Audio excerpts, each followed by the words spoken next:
Demi Allah, selama aku bersama Rasulullah SAW, aku mendapatkan banyak ilmu. Dari ilmu yang aku dapatkan dari Rasulullah SAW, aku mendapatkan 2 bejana ilmu dari Rasulullah. 1 bejana ilmu, demi Allah, sudah aku sampaikan pada kalian. Semuanya sudah aku sampaikan. Namun ada 1 bejana ilmu yang belum pernah aku sampaikan selama ini, karena aku tahu jika aku menyampaikannya, maka nyawa aku taruhannya. Artinya ada 1 bejana ilmu yang diterima Abu Hurairah dari Rasulullah SAW, itu disembunyikan, tidak disampaikan. Lalu Abu Hurairah mengatakan, hari ini kalian menyaksikan aku sampai pada akhir ajalku, maka aku sampaikan pada kalian bejana ilmu ini, karena aku khawatir aku termasuk dikatakan menyembunyikan ilmu, menyembunyikan kebenaran, dan itu dosa bagi pertama, al-um. Baik Bapak Ibu mata Allah, nah kita melihat ada 3 bangsa yang disebutkan di sini. Rusia, Amerika Serikat, dan Cina. Kemudian sepanjang mereka roadmap dalam melakukan upaya untuk menguasai dunia, tadi ada negara-negara yang ikut bekerja sama dengan mereka. Negara mana tadi? Iran. Kemudian negara Suriah,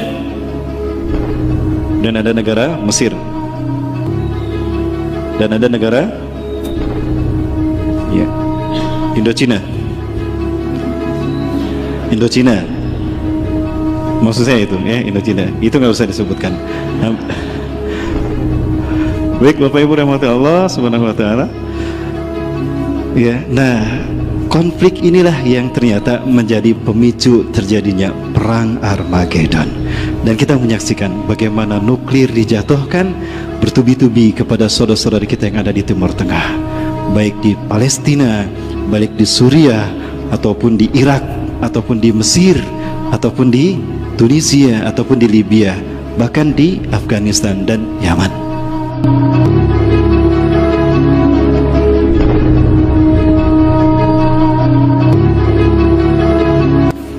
Fitnah akhir zaman. Bapak Ibu rahmati Allah, menjelang wafatnya Abu Hurairah, demi Allah, selama aku bersama Rasulullah SAW, aku mendapatkan banyak ilmu. Dari ilmu yang aku dapatkan dari Rasulullah SAW, aku mendapatkan 2 bejana ilmu dari Rasulullah. 1 bejana ilmu, demi Allah, sudah aku sampaikan pada kalian. Semuanya sudah aku sampaikan. Namun ada 1 bejana ilmu yang belum pernah aku sampaikan selama ini, karena aku tahu jika aku menyampaikannya, maka nyawa aku taruhannya. Artinya ada 1 bejana ilmu yang diterima Abu Hurairah dari Rasulullah SAW, itu disembunyikan, tidak disampaikan. Lalu Abu Hurairah mengatakan, hari ini kalian menyaksikan aku sampai pada akhir ajalku, maka aku sampaikan pada kalian bejana ilmu ini, karena aku khawatir aku termasuk dikatakan menyembunyikan ilmu, menyembunyikan kebenaran, dan itu dosa bagiku yang besar siksanya di akhirat. Maka demi Allah aku akan menyampaikannya. Maka kemudian Abu Hurairah menyebutkan 1 demi 1 hadis-hadis dari bejana ilmu tadi. Yang kedua, beberapa hal yang menarik di sini. Abu Hurairah mengatakan, menyebutkan beberapa nama. Ya, nama-nama yang disebutkan oleh Abu Hurairah ini menyebutkan kucing besar. Ya, yang berasal dari negeri berkaca.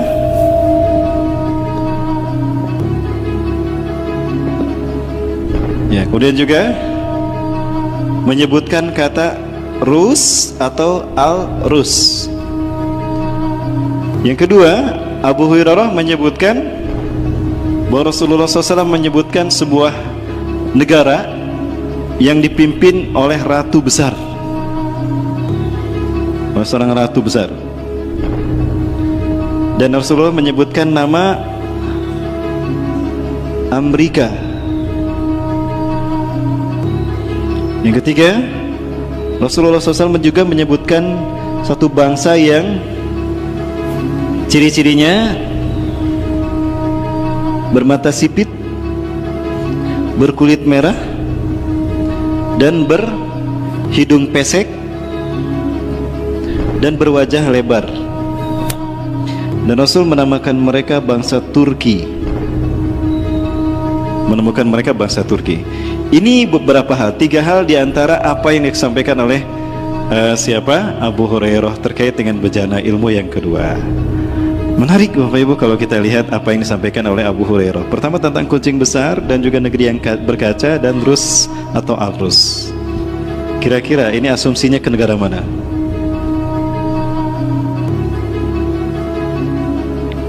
Rus atau Al-Rus? Kalau saya lebih kepada Rusia. Ya, Rusia. Rusia ini negara yang juga punya musim salju. Ya, dan saljunya ini menjadi bagian dari aktivitas hidup mereka yang terkesan ini menjadi kaca bagi mereka. Mohon maaf, mungkin asumsi saya salah, silakan. Berbeda pendapat silakan. Ya. Dan kucing besar di sini asumsi saya kepada Vladimir Putin. Dia punya ambisi untuk menguasai Timur Tengah, mengalahkan Amerika. Dia curi start dan ini berhasil. Perhatikan saja para sekalian. Dalam beberapa foto ini, dia berhasil mengambil hati dari pemimpin-pemimpin Arab yang ternyata Putin ikut membantu dalam resesi atau dalam konflik yang terjadi di negara mereka. Bukankah Rusia juga ikut membantai kaum muslimin bersama dengan rejim Bashar Assad pasukannya untuk membantai kaum muslimin kan? Di Idlib, di Homs, ya, di Latakia, di mana lagi di Aleppo, perempuan sekalian. Nah, kemudian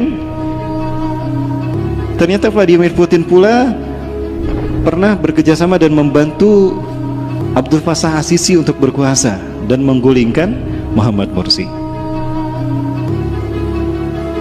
Begitu pula dengan Israel. Ya, karena Israel berada di satu negara bagian dari negara wilayah Syam, maka Putin pun melakukan hubungan erat, menjalin hubungan erat dengan Israel yang memang sejak awal sudah getol melakukan upaya untuk menciptakan the New World Order, tata dunia baru, mewujudkan hegemoninya menguasai dunia. Yang dia ingin Israel memang dunia, tapi titik tolaknya adalah Palestina.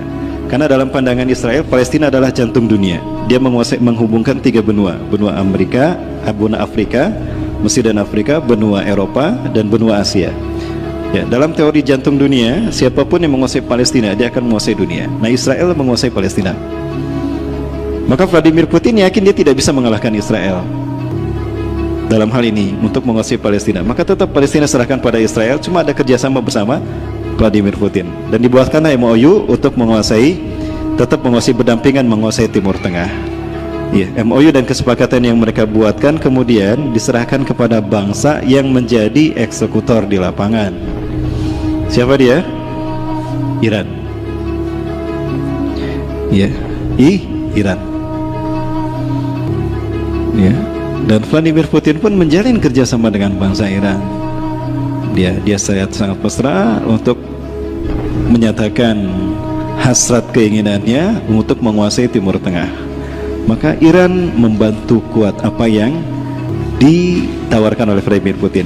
Karena jika Israel sepakat, maka Iran pun sepakat. Karena antara Israel dan Iran itu setali tiga uang, 11-12.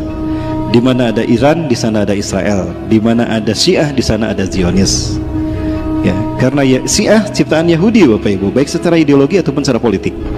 Secara ideologi, Syiah diciptakan oleh Abdullah bin Sabah di zaman Ali bin Abi Thalib radhiyallahu anhu, sahabat Rasulullah SAW. Ya, setelah diusir oleh Ali, tadinya mau dibunuh, tidak jadi, diusir oleh Ali, lalu di Madain dia menciptakan sekte Syiah Sabaiyah. Itu sekte Syiah pertama di muka bumi. Ya, tapi orang Syiah sekarang menutup-nutupi itu. Oh, nggak ada Syiah, nggak ada Abdullah bin Sabah dalam Syiah, padahal ada. Padahal itu penciptanya. Adapun secara politik, Yahudi menciptakan Khomeini tahun 1979, membantu Khomeini menggulingkan Shah Reza Pahlavi. Ya, sampai dunia ikut mengacungkan jempol.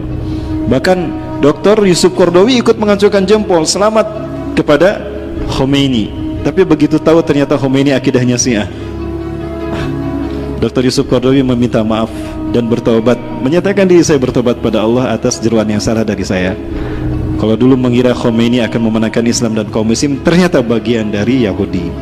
Baik. Dan berikutnya, Syiah berambisi untuk menyebarkan ajarannya melalui tahapan-tahapan yang digagas oleh Khomeini. Program 50 tahunan yang hari ini sudah sampai pada tahap kelima. 50 tahun ini dibagi menjadi 5 tahap, artinya satu tahap 10 tahun. Dan sekarang adalah tahap kelima, tahap mereka memanen hasil kerja mereka di dunia. Dan yang terakhir yang akan mereka petik itu adalah Asia. Negara Asia pun dilik oleh Iran untuk bekerja sama dalam mengejarkan revolusi Syiah ini. Yang terkuat adalah negara ini streaming ya. Baik, tidak mengarah ke sana tapi mengarah ke saya.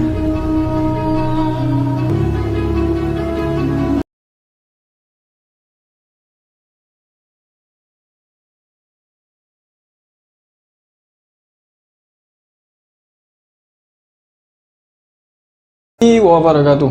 Halo sahabat ISPA, kembali lagi bersama Islampedia. Jadikan kajian ini sebagai khazanah keilmuan. Jangan hanya berbeda pendapat, kita menjadi terpecah belah. Karena persatuan adalah yang utama. Mudah-mudahan kita semua mendapatkan manfaat dari kajian ini. Dan mudah-mudahan kita semua dilindungi oleh Allah Subhanahu wa Ta'ala. Amin ya Rabbal Alamin. Mohon maaf mengganggu fokus kalian. Selamat melanjutkan. Wassalamualaikum warahmatullahi wabarakatuh.